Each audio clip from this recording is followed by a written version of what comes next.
Hello guys, welcome back to the channel and welcome back to elite wrestling. तो guys आज इस video के अंदर हम करने वाले हैं कल होने वाले AEW के डायनामाइट शो का प्रीव्यू, जो कि AEW कंपनी का एक स्पेशल डायनामाइट शो है और dynamite show Thanksgiving special dynamite show है। और अगर आपको नहीं पता कि थैंक्सगिविंग क्या है तो गाइज मैं आपको बताना चाहूंगा कि यूनाइटेड स्टेट्स के अंदर एक फेस्टिवल होता है जिस फेस्टिवल के दिन हर लोग एक दूसरे को थैंक यू कहते हैं और इसका मतलब होता है थैंक्सगिविंग फेस्टिवल, जो कि यूनाइटेड स्टेट्स का एक काफी बड़ा फेस्टिवल है। और कल होने वाले डायनामाइट शो की इस फेस्टिवल की थीम है, जिसके साथ ही कल के डायनामाइट शो के लिए AEW ने बहुत ही बड़ी बड़ी चीजें पहले से एडवर्टाइज कर दी है। जिन सब चीजों के बारे में आज इस वीडियो के अंदर हम बात करने वाले हैं और जानने वाले हैं कि कल के डायनामाइट शो के लिए AEW ने कौन कौन सी चीजें पहले से एडवर्टाइज कर दी है और हमें कल होने वाले डायनामाइट शो के ऊपर कौन कौन सी चीजें देखने को मिल सकती है। तो गाइस ये सब बातें जानने के लिए ये वीडियो एकदम आखिर तक देखना और ऐसे ही AEW कंपनी से रिलेटेड हर एक न्यूज, रूमर और अपडेट और AEW कंपनी का हर एक शो का रिव्यू पाने के लिए हमारे चैनल को सब्सक्राइब करना मत भूलना। पर गाइस अब ज्यादा देर न लगाते हुए चलिए ये वीडियो शुरू करते हैं। और सबसे पहली चीज जो कि AEW ने इस वीक के डायनामाइट शो के लिए ऑफिशियली एडवर्टाइज की है वो है AEW कंपनी के मेंस डिवीजन से एक नॉर्मल 1-on-1 मैच, जहां पर CM Punk QT मार्शल को फेस करने वाले हैं। और अगर यहाँ पर हम बात करें इस मैच की बैक स्टोरी की तो गाइस बेसिकली इस मैच के लिए कोई ज्यादा बड़ी बैक स्टोरी नहीं है, क्योंकि अगर आपने हमारे चैनल के ऊपर इस वीक के रैम्पेज शो का रिव्यू वीडियो देखा होगा तो आपको पता होगा कि इस वीक के रैम्पेज शो के ऊपर QT मार्शल ने एक बैकस्टेज इंटरव्यू के अंदर बात करते हुए कहा था कि QT मार्शल के पास थैंक्सगिविंग के ऊपर करने के लिए कुछ नहीं है और इसीलिए QT मार्शल ने CM Punk को एक मैच के लिए चैलेंज कर दिया है और QT मार्शल का चैलेंज CM Punk ने एक्सेप्ट भी कर लिया है। और इसीलिए हम इस वीक के डायनामाइट शो के ऊपर CM Punk और QT मार्शल के बीच में ये मैच देखने को मिलने वाला है, जो कि इस मैच के लिए ठीक ठाक सी और सिंपल सी बैक स्टोरी है। लेकिन जहां तक बात है इस मैच की तो गाइस यहाँ पर इस मैच के अंदर CM Punk के पास होम टाउन एडवांटेज होने वाला है, यानी कि इस वीक का डायनामाइट शो शिकागो के अंदर है, इसीलिए इस मैच के अंदर CM Punk के पास होम टाउन एडवांटेज रहेगा। पर जहां तक बात है इस मैच की तो मुझे लगता है कि ये मैच एक काफी बढ़िया मैच हो सकता है और QT मार्शल भी एक टेक्निकल रेसलर है, इसलिए हमें इस मैच के अंदर CM Punk और QT मार्शल इन दोनों की तरफ से बहुत ही बढ़िया टेक्निकल रेसलिंग देखने को मिल सकती है। पर पता नहीं क्यों लेकिन अभी मैं QT मार्शल को एज ए रेसलर एक्सेप्ट नहीं कर पा रहा, इसीलिए मैं इस मैच के लिए काफी ज्यादा एक्साइटेड नहीं हूँ। लेकिन जहां तक बात है इस मैच की विनर की तो गाइज मुझे ऐसा लगता है कि CM Punk ये मैच जीतने वाले हैं, क्योंकि पहली बात तो इस वीक का डायनामाइट शो CM Punk के होम टाउन के अंदर है और इसीलिए मुझे नहीं लगता कि इस वीक के डायनामाइट शो के ऊपर CM Punk अपना ये मैच हारने वाले हैं। और वैसे भी CM Punk की विनिंग स्ट्रीक के ऊपर है और मेरे हिसाब से CM Punk इतनी जल्दी अपना कोई मैच नहीं हारने वाले। पर यहाँ पर ये चीज देखनी पड़ेगी कि CM Punk ये मैच जीतने के बाद यहाँ पर MJF आते हैं या नहीं, या फिर MJF यहाँ पर आकर CM Punk को ये मैच कॉस्ट करवाते हैं या नहीं। क्योंकि अगर आपने हमारे चैनल के ऊपर लास्ट वीक के डायनामाइट शो का रिव्यू वीडियो देखा होगा तो आपको पता होगा कि लास्ट वीक के डायनामाइट शो के ऊपर CM Punk और MJF एक दूसरे के आमने सामने आए थे, जो कि पॉसिबली आगे चलकर CM Punk की AEW कंपनी के अंदर अगली बड़ी राइवलरी होने वाली है। इसलिए देखना पड़ेगा कि CM Punk इस मैच के दौरान या फिर इस मैच के बाद यहाँ पर MJF आते हैं या नहीं। पर गाइस जो अगली चीज जो कि AEW ने इस वीक के डायनामाइट शो के लिए ऑफिशियल एडवर्टाइज की है वो है AEW कंपनी की विमेंस डिवीजन से एक नॉर्मल 1-on-1 मैच, जहां पर थंडर रोजा जिमी हेटर को फेस करने वाली है। और अगर यहाँ पर हम बात करें इस मैच की बैक स्टोरी की तो गाइस यहाँ पर इस मैच के लिए कोई बैक स्टोरी नहीं है, क्योंकि ये मैच AEW कंपनी के TBS वुमेन चैंपियनशिप टूर्नामेंट का मैच है। और गाइस टूर्नामेंट के मैचेस को कोई बैक स्टोरी नहीं होती, पर वैसे भी AEW कंपनी के अंदर जिमी हेटर की बॉस यानी कि डॉक्टर ब्रिट बेकर और थंडर रोजा के बीच में एक राइवलरी चलती हुई आ रही है। इसीलिए इस मैच के अंदर थंडर रोजा डॉक्टर ब्रिट बेकर की दूसरी स्टूज यानी कि जिमी हेटर को इस मैच के अंदर हराने के लिए आने वाली है, जिससे इस मैच के अंदर थोड़ा फॉर पर्सनल टच है। पर जहां तक बात है इस मैच की तो मुझे लगता है कि ये मैच एक काफी बढ़िया मैच हो सकता है। और गाइस हमने पहले भी थंडर रोजा और जिमी हेटर इन दोनों ही सुपरस्टार को एक टैग टीम मैच के अंदर रेसल करते हुए देखा है और वहां पर उन दोनों की परफॉर्मेंस बहुत ही बढ़िया थी।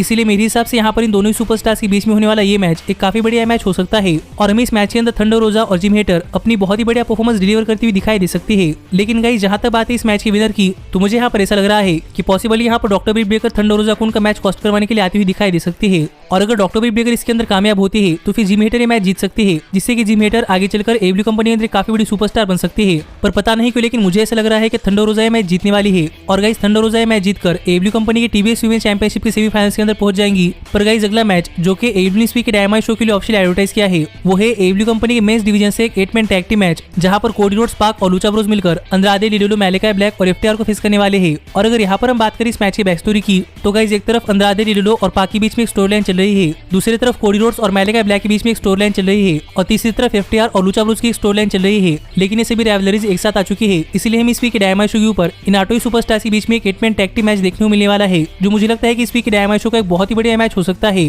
क्योंकि वैसे भी AEW कंपनी के अंदर मल्टीपर्सन मैचेस बहुत ही बढ़िया होते हैं और हमें इस मैच के अंदर पाक और लूचा ब्रोस दिखाई देने वाले हैं, जो कि बहुत ही बढ़िया मैचेस डिलीवर करते हैं। पर इसके साथ यहाँ पर इस मैच के अंदर कोडी रोड्स भी होने वाले हैं, जो कि बहुत ही अच्छी स्टोरी टेलिंग करते हैं और उनके अगेंस्ट में अंद्रादे, लिडोलो, मैलेकाई ब्लैक और FTR जैसे सुपरस्टार है। इसलिए मुझे लगता है कि ये मैच एक काफी बढ़िया मैच होगा। पर जहां तक बात है इस मैच की विनर की तो गाइस मुझे यहाँ पर ऐसा लग रहा है कि मैलेकाई ब्लैक, अंद्रादे, लिडोलो और FTR ये मैच जीतने वाले हैं, क्योंकि AEW कंपनी के फुल ईयर पेपर के ऊपर मैलेकाई ब्लैक, अंद्रादे, लिडोलो और FTR ये चारों ही अपना काफी बड़ा मैच हार चुके थे। इसलिए मुझे लग रहा है कि यहाँ पर मैलेकाई ब्लैक, अंद्रादे, लिडोलो और FTR ये मैच जीतने वाले हैं, जिससे कि आगे चलकर स्टोरी लाइन कंटिन्यू हो सकती है। लेकिन गाइस जो आखिरी चीज जो कि AEW ने इस वीक के डायनामाइट शो के लिए ऑफिशियल एडवर्टाइज की है वो है AEW कंपनी के मेंस डिवीजन से एक नॉर्मल 1-on-1 मैच, जहां पर ब्रायन डेनियल्सन शिकागो के होम टाउन हीरो यानी कि कोल्ट कैबानो को फेस करने वाले हैं। और अगर यहाँ पर हम बात करें इस मैच के बैक स्टोरी की तो गाइस कोल्ट कैबानो डार्क ऑर्डर के मेंबर है और हाल फिलहाल में ब्रायन डैनियल्सन एब्ल्यू कंपनी के वर्ल्ड हेवीवेट चैंपियनशिप के लिए नंबर 1 कंटेंडर बन चुके हैं और एब्ल्यू वर्ल्ड हेवीवेट चैंपियन कोई और नहीं बल्कि एडम पेज है, जो कि हाल फिलहाल में डार्क ऑर्डर से एसोसिएट है। इसलिए ब्रायन ने कहा था कि ब्रायन डार्क ऑर्डर के हर एक मेंबर को मारने वाले हैं और इस वीक का डायनामाइट शो शिकागो के अंदर है। इसीलिए ब्रायन डैनियल्सन इस वीक के डायनामाइट शो पर कोल्ट कैबानो को फेस करना चाहते हैं, जो बातें ब्रायन डैनियल्सन ने लास्ट वीक के डायनामाइट शो पर कही थी।